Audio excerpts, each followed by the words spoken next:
Gold, trusted gold buyers. మీరు తాకట్టు పెట్టిన బంగారాన్ని విడిపించి ఈ రోజు ఉన్న మార్కెట్ ధరకు కొనబడను.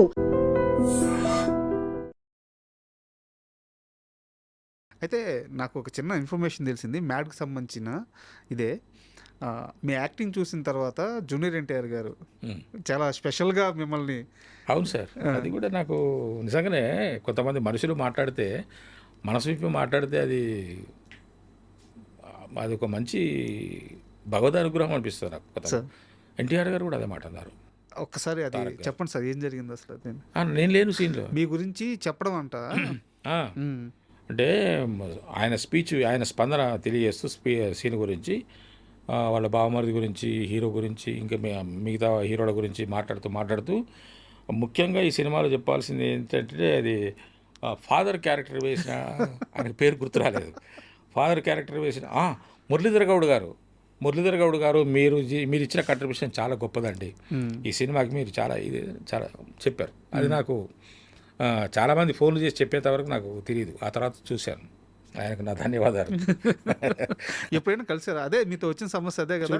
ఇప్పుడు అంత పెద్ద హీరో అంత మంచిగా పొగిడినప్పుడు ఎవరైనా ఏ నటుడైనా వెళ్ళి కలుస్తారు. అదే నాకు ఉన్నటువంటి వీక్. అంటే కలిస్తే ఏమనుకుంటారో భయం సార్ నాకు. ఎందుకు అనుకుంటారు సార్? అట్లా అనిపిస్తుంది నాకు. నేను మన ఎవరితో ఇంటర్వ్యూ ఒక 2 years బ్యాక్ నాగేంద్ర కుమార్ గారితో పసుపర్తినా నాగేంద్ర కుమార్ గారితో చేస్తున్నప్పుడు ఇది మురళీధర్ గారు, అది మీకు డెఫినెట్గా నేను చెప్తున్నాను, అది మీకు మైనస్.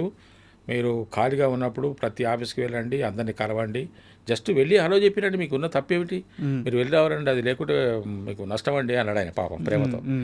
కానీ నేను కదలలేకపోతున్నా. అంటే నిజంగానే అంటే నాగేంద్ర కుమార్ ఎందుకు మన శ్రీకాంత్ గారు అన్నారు, శ్రీకాంత్ గారు మన ప్రసాద్ ల్యాబ్స్లో అన్నారు, ఆయన కూడా గొప్ప మాట అన్నారు. చాలా గొప్ప నటుడు అండి, మంచి నటుడు, మంచి టైమింగ్ ఉన్నటువంటి నటుడు. మీరు ఏదైనా ప్రమోషన్ ఉంటుంటే నాకన్నా కూడా ఇంకా ఆయనతోనే ఎక్కువ తీసుకోండి, సినిమాలో సీన్స్ కూడా నాకన్నా ఇంకా ఆయనకే ఎక్కువ పెట్టాడని నేను అన్నాను అని ఎవరైనా అంటారా సార్? అంతే కదా. అలాగా ఇప్పుడు నాకు వచ్చిన ప్రశంసలు మన బాలకృష్ణ గారు, తారక్ గారు, శ్రీకాంత్ గారు, ఇంకా చాలామంది మనసులో నేనున్నాను. మొన్న 13వ తారీఖు నాడు చిట్టిబాబు గారు, రాజ్బాబు గారు తమ్ముడు చిట్టిబాబు గారు ఒక సినిమాలో చేశాం. నినాగా మొన్న ప్యాకప్ అయిపోయింది, అందరు వెళ్ళిపోతున్నారు. సార్ అక్కడ కూర్చున్నారు, కారు వస్తున్నది, అక్కడ కూర్చున్నారు. నేను వెళ్ళి సార్ వెళ్తున్నానని చెప్దామని వెళ్ళాను. వెళ్తే ఆయన పాపం ఆశీర్వదించారు, చాలా గొప్పగా ఆశీర్వదించారు సార్. అది మనసులోంచి వచ్చిన మాట, నేను కోరుకున్నది కూడా కాదు. కానీ ఆయన అంటే మా సీన్లో నేను చేసిన పర్ఫార్మెన్స్కి ఆ సీన్లో ఆయన ఉన్నారు, తనకెళ్ళ భరణి గారు, ఆయన నేను ఉన్నటువంటి సీన్ అది. ఆ సీన్లో నా పర్ఫార్మెన్స్ చూసిన తర్వాత ఆయన అనుకున్నారేమో, కనిపించాను కాబట్టి అప్పుడు చెప్పారు, ఆయన ఆశీర్వదించారు సార్. మిగతా వాళ్ళేమో అది ఇది అన్నారు, ఈయన ఏకంగా ఆశీర్వదించారు. సార్ ఇదే కదా మీరు కోరుకున్న గౌరవం. ఇదే కదా నిజంగా భగవంతుడు నాకు ఎంత అనుగ్రహించాడు, నాకు ఎంత గొప్ప వరం ఇచ్చాడు అని అనిపిస్తుంది సార్.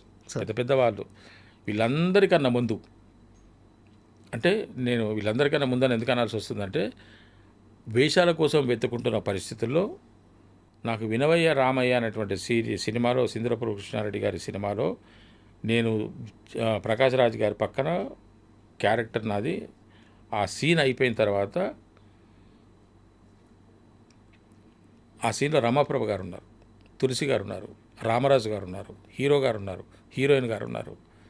నేను మేము చిన్న కంపెనీ ఆర్టిస్ట్, మేము ఒక పెళ్ళి కొడుకు బ్యాచ్ అన్నమాట. మేమందరం అన్నోన్ పర్సన్స్. వీళ్ళందరూ పెద్ద, తులసి గారు, రామప్రభ గారు, వీళ్ళందరూ ఉన్నారు. సీన్ అయిపోయింది. మధ్యాహ్నానికి కొడారెడ్డి గారు వచ్చేసి, మురళీధర్ గారు మీరు సీన్ అయిపోయింది, మీరు కాస్ట్యూమ్ చేంజ్ చేసుకొని భోంచేసి మీరు బయలుదేరవచ్చు అని చెప్పారు.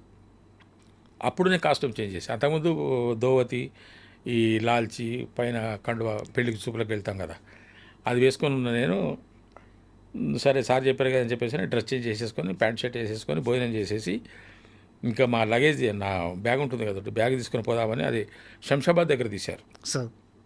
లోకల్ అయితే నేను నా స్కూటర్ మీద వెళ్ళేవాడిని. ఆ రోజు వాళ్ళే పికప్ చేసుకున్నారు. నా లగేజ్ తెచ్చుకుందామని చెప్పేసి నేను లోపలికి వెళ్తున్నాను. అదొక వరండా, అందరూ భోజనాలు చేశారు, రెస్ట్ తీసుకుంటున్నారు. నేను నా లగేజ్ కోసం అటు వెళ్తున్నాను. అక్కడి నుంచి రామాప్రభ గారు వస్తున్నారు. నాకు సినీ రంగంలో దొరికిన మొట్టమొదటి అద్భుతమైన గొప్ప ఆశీర్వాదం రమాప్రభు గారిది. బా, ఇంత గొప్ప నటి నుంచి ఏం చెప్పారు సార్? ఆవిడ ఇట్లా వస్తున్నారు, నేను అలా వెళ్తున్నాను, ఓ, పెద్ద ఆవిడ మన బిడ్డ పలకరిస్తాను అవును సార్, అవును ఆవిడెవరు మనమెవరు అని నేను పక్కన ఇట్లా ఒదిగి పక్క నుంచే పోతున్నాను. మేడం వస్తాను, ఇట్లా వచ్చేసి, బాబు నువ్వు ఇందాక పెళ్ళికొడుకు, అవును మేడం అన్న, ఎంత గొప్ప నటుడు నువ్వు, ఎంత బాగా చేసావు, ప్రకాష్ రాజ్ అంటే వాడిని వదిలిపెట్టి, అంటే పాప ఆమె చదువుతాను, అదే వాడిని వదిలిపెట్టి వాడు, నీ పర్ఫార్మెన్స్ ఏంటి, నువ్వు గొప్ప నటుడు అవుతావు, నీకు అవకాశాలు రావాలి, నీలో మంచి ఆర్టిస్ట్ ఉన్నాడు అన్నది ఆమె. ఆమె ఒక్క రోజుతో కనిపెట్టేసింది చూడండి. ఒకటే సీన్ సార్ చెప్పి ఇట్లా మాట్లాడుకుంటున్నాము, ఆమె అసిస్టెంట్ వచ్చాడు వెనకల్నే, అరే ఇట్లా అన్నది, ఇందాక నేను తులసితో ఏం చెప్పాను చెప్పు ఒకసారి అన్నది. అది అనుకోకుండానే తులసితో నేను మాట్లాడుతూ ఈయన గురించి నేను ఏం చెప్పాను ఒకసారి చెప్పు అంటే ఆయన అంటున్నాడు, అరే ఆ పెళ్లి కొడుకు తను చాలా బాగా చేశాడే, చాలా గొప్ప ఆర్టిస్ట్ అయినా అని చెప్పింది సార్ అని అతను అంటున్నాడు. అలాగా నాకు మొట్టమొదటి ఆశీర్వాదం దొరికింది, ఒక మంచి మెప్పు దొరికింది రామాప్రభు గారి నుంచి. అంత గొప్ప నటి నుంచి దొరకడమే అదృష్టం. వేరే సినిమాలు చేసిన ఆవిడ 60-70 సంవత్సరాల సీనియారిటీ ఎంత ఉన్నటువంటి, ప్రయాణం ఆమెది సినిమాతో, నిజంగా great. మనస్ఫూర్తిగా మాట్లాడారు సార్, ఉమ్. మనస్ఫూర్తిగా. నన్ను ఎవరు ఆశీర్వదించినా, నన్ను ఇష్టపడేవాళ్ళు, నన్ను నా యొక్క ప్రవర్తన నచ్చిన వాళ్ళు మనస్ఫూర్తిగా ఆశీర్వదిస్తారు సార్. సార్ కల్మషం లేకుండా తెలుస్తుంది కదా సార్ మనకు, వాళ్ళ కళ్ళ కానీ వాళ్ళ హావభావాలు కానీ మనకు తెలిసిపోతుంది, అంతే కదా. పర్ఫెక్ట్గా ఆశీర్వదిస్తున్నారు. సూపర్. అదే మనిషికి కావాల్సింది. అయితే ఒక చిన్న డౌట్ సార్, ఇప్పుడు తెలంగాణ నేపథ్యం, ఇప్పుడు అంటే ఇప్పుడన్నా ఈ మందు విందు ఇట్లాంటి ఒక ఆనందంగా గడిపే అలవాటు ఈ సమాజంలో, అంటే ఆ ప్రేమ వచ్చినా అలాగే ఉంటుంది, సంతోషం వచ్చినా అలాగే ఉంటుంది. సో మీ సంతోషం ఎలా ఉంటుంది? నాకు సంతోషం వచ్చినా దుఃఖం వచ్చినా నేను నాలో నేనే ఉంటాను, కానీ ఈ పార్టీలు చేసుకోవడాలు, తాగడాలు, తినడాలు నాకు అలవాట్లేదు సార్. అసలు తాగరా? ముందే అలవాట్లేదు? No. కళ్ళు కళ్ళు తాగుతాను. కళ్ళు తాగుతారు. కళ్ళు అంటే సరదాగా, అంటే దాన్ని ఒక మందు రూపకంగా తాగుతాను, టానిక్ లాగా తాగుతాను. కళ్ళు కానీ నీర కానీ. నేను అవుట్డోర్ షూటింగ్స్కి వెళ్ళినప్పుడు మన వాళ్ళు సరదాగా పార్టీలు చేసుకుంటారు కదా, నేను మా మేనేజర్కి కానీ లేకుంటే నాకు అక్కడ నేను లోకల్కి వెళ్తే మా కులస్తులు కూడా కనిపిస్తుంటారు. కనిపించి అన్నా నేను ఫలానా అని చెప్పేసారంటే, బాబు మరి మన కళ్ళు కానీ ఎవరండి, వీరైతే నీర లేకుంటే ఒక మంచి ఫ్రెష్ కళ్ళు తెప్పిస్తానంటే వాళ్ళు తెప్పిస్తారు. నేను నా రూమ్లో వాళ్ళతో పాటు కూర్చొని తాగేస్తాను. నల్లిపోక్కలు పెద్దగా లేస్తాయి. లేదు సినిమాలో కానీ బయట లేదు, నాకు పెద్ద ఇంట్రెస్ట్ సార్. తక్కువ. సార్ ఓవరాల్గా ఫైనల్ క్వశ్చన్ సార్, ఈ మొత్తం ప్రయాణంలో సినిమా ఇండస్ట్రీలోకి రావాలనుకున్నారు, వచ్చారు, స్టార్ అవ్వాలనుకున్నారు, అయ్యారు. స్టార్ అని కాదు కానీ సార్, గొప్ప నటుడు అవ్వాలనుకున్నారు. నేను గొప్ప అని కూడా నేను ఇప్పుడు చెప్పాను, ఒక నటుడు అని అయితే అనిపించుకుంటున్నాను. నాకు మంచి మంచి పాత్రలు మీరు రావాలి. ఆ స్థాయి దాటి వేరే స్థాయికి ఎప్పుడో వెళ్ళిపోయారు. ఇప్పుడు ఒక స్టార్డమ్ మీకు వద్దన్నా సరే వచ్చే మీ చుట్టూ ఒక స్టార్డమ్ వచ్చేసింది సార్. సో మంచి సినిమాలు పడుతున్నాయి. లైఫ్ పట్ల ఇప్పుడు మీకున్న ఆ ఫీలింగ్ ఏంటి? మీ లైఫ్ పట్ల నాకు ఇంకా మంచి మంచి పాత్రలు చేయాలన్నా సార్. ఆ కసి ఉంది ఇంకా. అసలు కసి తగ్గలేదు సార్ నాకు. కసి నన్ను కొంతవరకు ఆ కక్ష, ఆ మంచి పాత్రల కక్ష ఏదైనా ఉంది అని అంటే, ఆ మంచి పాత్రల కక్షలోకి వెంకటరామయ్య గారి తాలూకా ద్వారా అడిగేస్తున్నా సార్. ఇంకా నా ప్రయాణం ఇంకా ముందుకు సాగాలని. సో ఇది మురళీధర్ గౌడ్ 2.0 అనుకోవచ్చు. మంచి పాత్రలు రావాలి. మంచి పాత్రలకి సినిమా పాత్రలు వేయడం, సినిమా నటులు సినిమాలో యాక్టింగ్ చేయడం వేరు సార్. కానీ నిలిచిపోయే పాత్రలు, కదిలించే పాత్రలు, ఒక ఉద్వేగభరితమైనటువంటి పాత్రలు, పౌరుషానికి పాత్రలు, ఛాలెంజింగ్ పాత్రలు రావాలని నా కోరిక. బట్ ఇదే సమయంలో కమర్షియల్గా కూడా ఆలోచించాలి కదా.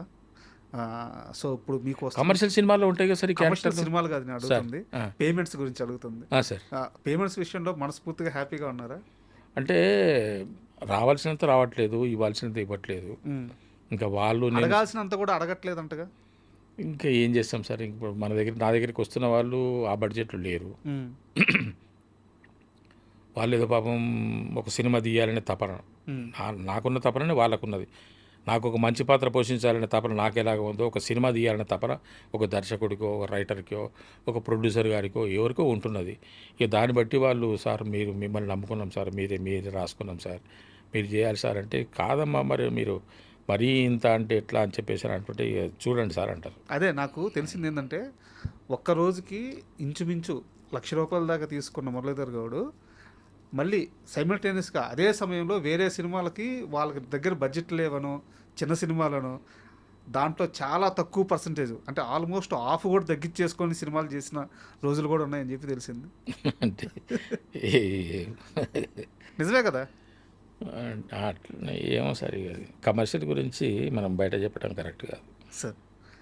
సో అంటే మీ మొత్తం జర్నీ కూడా చాలా ఇన్స్పిరేషన్గా ఉంది సార్. ఎందుకంటే లైఫ్లో ఎప్పుడెప్పుడు ఏ బాధ్యతల్ని నిర్వర్తించాలి, మన గోల్స్ని ఎలా రీచ్ అవ్వాలి, సో ప్రతి ఒక్కరికి మీ లైఫ్ ఒక లెసన్ లాంటిది. సో ఇక్కడి నుంచి మీరు కోరుకునే ప్రతి సక్సెస్ మీకు దక్కాలని, ఆ నెక్స్ట్ స్టెప్ కూడా చాలా గ్రాండ్గా ఉండాలని, మంచి నాకు పాత్ర అవి రావాలి సార్. నాకు మనస్ఫూర్తిగా కోరుకుంటున్నాను. కమర్షియల్ ఏమన్నా అయినది కానీ అంటే నేను కోరుకున్నది వేరు, నా గోలు వేరు, నా ఆశయం వేరు, నా ఆలోచన వేరు, నా లక్ష్యం వేరు. అంటే పాత్ర వేస్తే నాకు గుమ్మడి గారు కనపడుతుంటారు, ఒక రంగారావు గారు కనపడుతుంటారు, చిరస్థాయి మహామంత్రి తిమ్మరు చూడండి సార్. అవును, ఏం సినిమా సార్ అది. రంగారావు గారి వేషాలు ఎన్ని చూడండి సార్. మీరు రంగారావు గారిని మీరు మైథాలజికల్ తీసుకున్నా, హిస్టారికల్ తీసుకున్నా, సోషల్ తీసుకున్నా, ఫోక్ తీసుకున్నా, అసలు సారు రంగారావు గారు వేసిన పాత్ర ఏది సార్ మనం తీసివేయడానికి. అటువంటి నటుడు మళ్ళీ పుట్టలేదు సార్ ఆయన తర్వాత. అలాగ మనం ఉండాలి, ఆ స్థాయికి రావాలి, పాత్రలు అలాగా రావాలి. నేను ఆ విధంగా కష్టపడాలి, నేను ఆ విధంగా చేసి మెప్పించాలి అన్నది నా కోరిక సార్. చాలా పెద్ద గోల్ పెట్టుకున్నారు. నటన సినిమాల్లో నటించడం వేరు సార్, నటుడిగా నటించడం వేరు. నాకు అది కావాలి సార్, అది ఉంది నాకు. సో అలాంటి క్యారెక్టర్స్, అలాంటి పాత్రలు రావాలని మనస్ఫూర్తిగా కోరుకుంటున్నాను సార్. నాకు సమయం ఇచ్చినందుకు చాలా చాలా థ్యాంక్ యూ. Thank you.